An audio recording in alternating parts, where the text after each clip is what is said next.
May pinaplano na naman daw pong masama laban kay Pangulong Bongbong Marcos at ito po ay nabuking ngayon.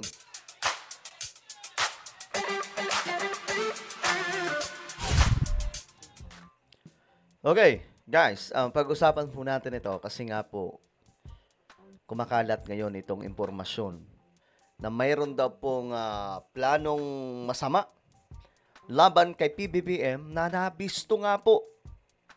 Alright, pag-usapan po natin ito. Anyway, bago tayo magtuloy-tuloy sa mga hindi pa po dyan nakakapag-subscribe, tayo po ay road to 2 million subscribers na. Ayan, kitang-kita naman po, 1.59 million na po tayo.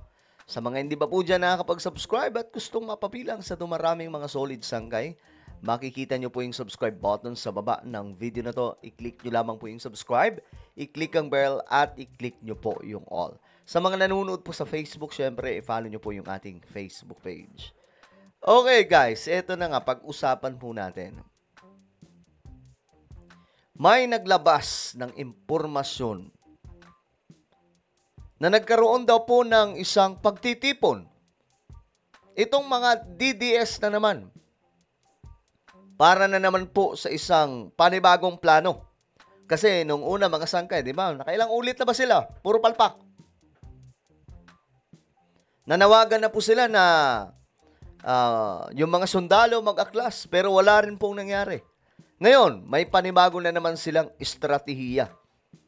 At ito mga sangkay, basahin po natin. Ayon po dito, nagpatawag ng malaking meeting ang mga DDS sa Quezon City Sports Club noong Sunday, so nitong linggo. Ang mga dumalo ay former mayors, councilors, at iba pa. Ayan na ha. Ang mga DDS ay nagbuo ng isang pagtitipon. Ano kaya ang plano nila dito? Ito ang plano nila. Isa sa mga agenda ay kumbinsihin ang kanilang mga congressmen na palitan si Bogie D. ni Gloria Macapagal Arroyo bilang House Speaker. Okay, so ito na ang plano ha. Bagamat nito lamang mga sangkay, nagpahayag po ng suporta ang majority ng mga kongresista kay Speaker D. Ngayon, umuugong ito na ang agenda nila mga sangkay ay palitan di umano itong si Bogie D dahil hanggat andyan siya mga sangkay, mananatili din pong matatag at malakas si PBBM sa loob. So ano ang kanilang plano? Ang plano nila mga sangkay, walisin itong speaker ngayon. At sino ang papalit? Gloria Macapagal Arroyo. Itong estratehiya na to mga sangkay, usap-usapan na rin po ito bago pa lamang pong elected as president si PBBM. Marami pong nakakaalam na ito mga sangkay ng mga vlogger noon na di umano ilalaglag nga daw po si PBBM.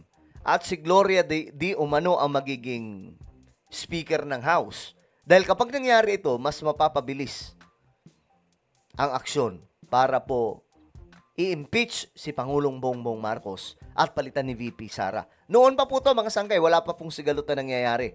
Kasi ang execution ng plano, ang proseso na magiging pagtanggal kay PBBM, ginawa daw pong Vice President si VP Sara, then may magsusulsol na patalsikin si PBBM nang sa ganun si VP Sara, since papalit lang siya kay PBBM, mahaba-haba ang kanyang termino. Diba? Kasi may next 6 years pa. Kung manalo siya ulit.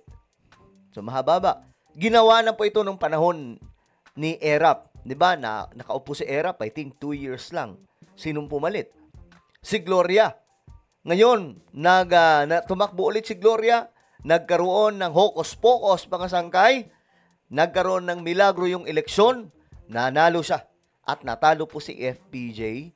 Ayun, nadagdagan po ng another 6 years ang kanyang term. So, ang haba nun. So, ito din daw po ang plano, mga sangkay.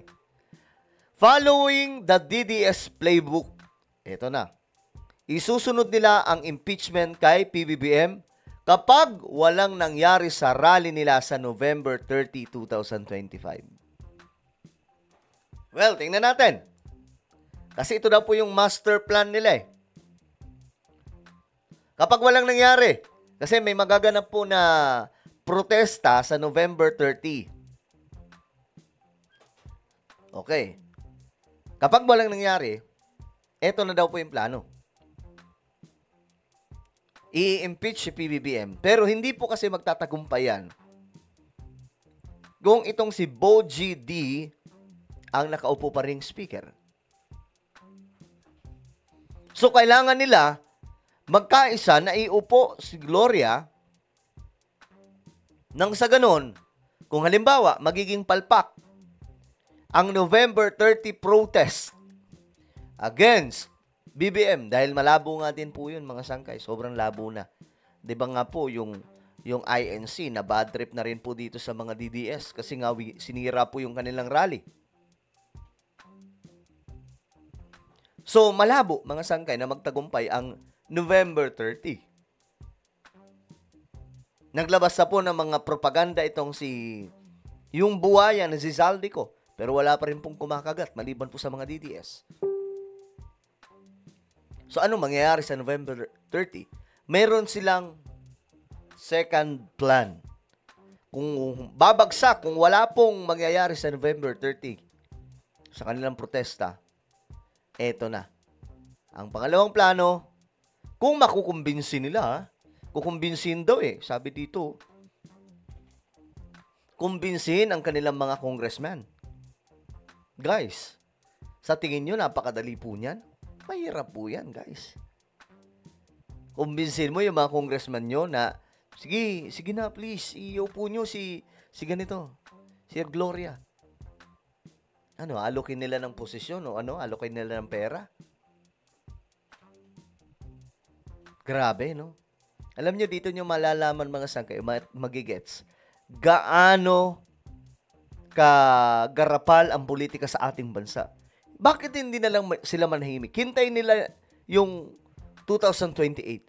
From the very beginning of PBBM's administration, mga sangkay, wala na pong ibang ginawa itong mga taong ito, kundi pabagsakin ang Marcos administration. Gumawa ng propaganda, gumawa ng mga paninira, gumawa ng mga kalokohan, gumawa ng fake news. 'Di ba? Para lang mapabagsak si PBBM. Kaya nga sabi ko mga sangkay, alam nyo yung Pilipinas, bakit magulo ngayon? Kaya magulo ang Pilipinas dahil itong mga DDS nanggugulo. Wala silang ibang ginawa mula sa una pa lang. Sa umpisa pa lang ni PBBM, naninira na po sila Lalo na nung kumalas si VP Sara. Dahil hindi po sumamba mga sangkay yung kanilang plano kay PBBM. Ano nangyari? Sunod-sunod, di ba? Naglabas nga po sila dati ng AI video na sumisingot daw po si PBBM. Tapos ang pagsingot pa ganun. Parang dinudukot mga sangkay sa isang garapon, tapos ganun. Ang bihira. So ito po yung plano nila.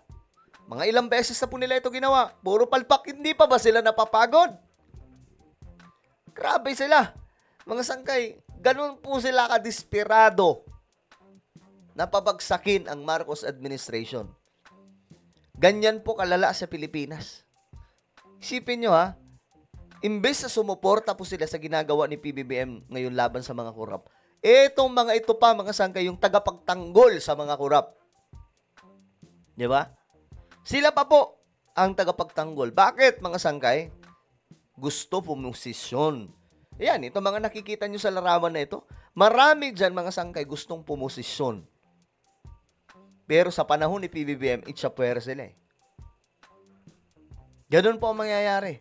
Ganun po ang ginagawa nila dyan, mga sangkay. Nakakahiya itong mga taong ito.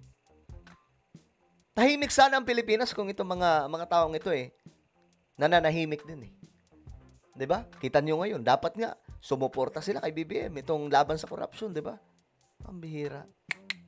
Well, abangan natin kung papasa itong another playbook nila against PBBM. Abangan natin. Well, ano po ang inyong opinion? Comment down below. Meron po tayong YouTube channel, Sangkay Revelation. Hanapin nyo po ito ngayon sa YouTube. Kapag nakita nyo na, i-click nyo po yung subscribe, i-click ang bell, at i-click nyo po yung all. Ako na po ay magpapaalam. Mag-iingat pong lahat. God bless. God bless everyone.